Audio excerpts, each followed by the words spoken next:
Yo, what is good, all my gamers out there? It's that one and only X-Runner and Beast, and today you guys are watching some Battlefield 4 Rush gameplay on the map Flood Zone. Now, before I start talking about my setup and all that good stuff, this right here, guys, I believe is my very first Rush gameplay on this channel from Battlefield 4. The cherry has finally been popped, guys. It's about damn time.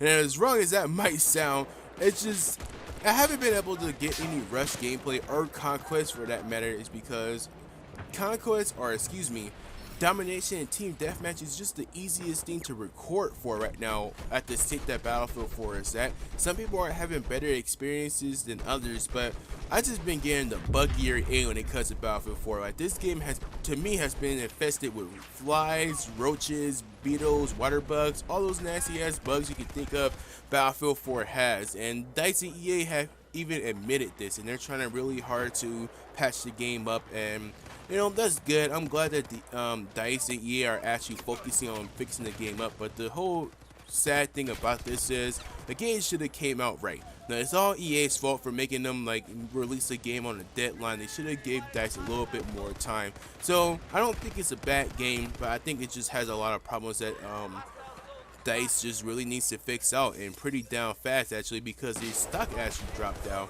But enough about that, guys. Enough. I know I've been talking about the problems for Battlefield for a while now, but yeah, I'm using the engineer class with the AK5C red dot sight, and I believe that's the only thing I actually use for it. I do unlock the ergo grip a little bit later, but I just use the red dot sight because really with the AK5C, that's kind of all you need. Now, of course, more attachments does help, but this gun is so damn beastly, you can just use a red dot sight and just be good. This gun stays on target, and it can perform well at mid to long range, and I don't know if that's what she said type moment right there. It could be, but I don't freaking know. Well, anyways, guys, let's talk about the actual topic of today's video, which is should games like Battlefield 4, Call of Duty, games in general that rely heavily on their multiplayer rather than their single player, should those games go multiplayer only? Now, just to be clear on this, guys, I'm not talking about every game, but just those games out there where their multiplayer is pretty much their bread and butter. And Call of Duty and Battlefield really fit the description. Yeah, sure, their single player content is alright, but multiplayer is where these games really shine at, and that's why millions upon millions of fans actually buy the game to play, well, the multiplayer content. So that's what I'm talking about. Should those games go multiplayer only?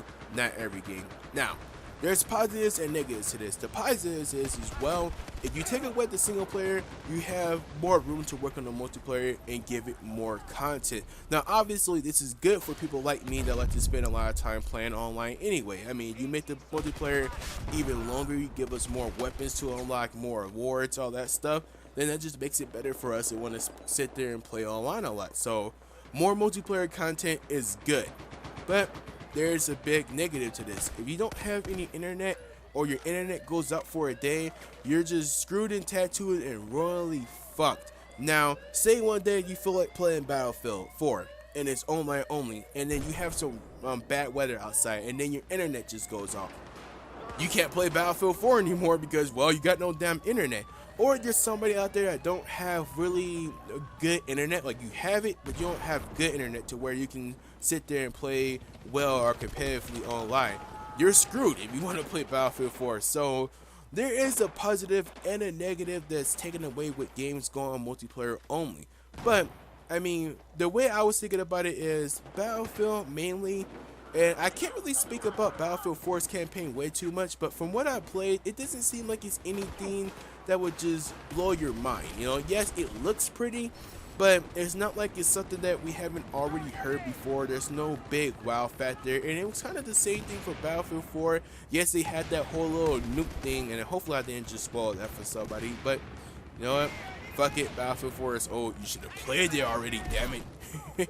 But yeah, their campaigns, they're not really nothing that's that amazing. So it's like if you just get rid of the campaign anyway, it's not like I don't think a lot of people are going to miss it. But like I said, there are negatives. I'm not trying to just think about myself on this one right here.